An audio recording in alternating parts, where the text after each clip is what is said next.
ព័ត៌មានជាដំបូងខ្ញុំបាទសូមអនុញ្ញាតជម្រាបជូននៅសេចក្តីប្រកាសព័ត៌មានលោកជំទាវឧត្តមសេនីយ៍ឯកម៉ាលីសុជីតាអ្នកនាំពាក្យក្រសួងការពារជាតិនៃព្រះរាជាណាចក្រកម្ពុជាសូមជម្រាបថានៅថ្ងៃអង្គារទី28ខែមេសាឆ្នាំ2026វេលាម៉ោង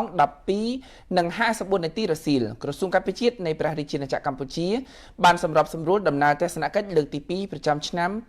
2026របស់ក្រុមអនុព័ន្ធយោធាបរទេស MACPP ប្រចាំព្រះរាជាណាចក្រកម្ពុជា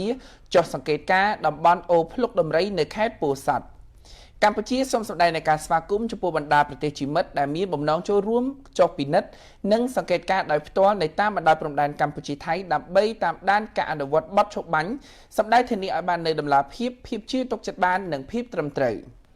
រាជរដ្ឋាភិបាលនិងក្រសួងការពារជាតិកម្ពុជាសូមបញ្ជាក់ពីការបដិញ្ញាចិត្តយ៉ាងម៉ឺងម៉ាត់ស្មោះត្រង់សុចរិតក្នុងការគោរពនិងអនុវត្តយ៉ាងពេញលេញនិងខ្ជាប់ខ្ជួនបំផុតសេចក្តីប្រកាសរួមនៃកិច្ចប្រជុំពិសេសលើកទី3នៃគណៈកម្មាធិការព្រំដែនទូតកម្ពុជាថៃ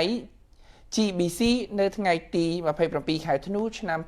2025សេចក្តីថ្លែងការណ៍រួមស្តីពីកិច្ចព្រមព្រៀងសន្តិភាពរវាងកម្ពុជានិងថៃថ្ងៃទី26ខែតុលា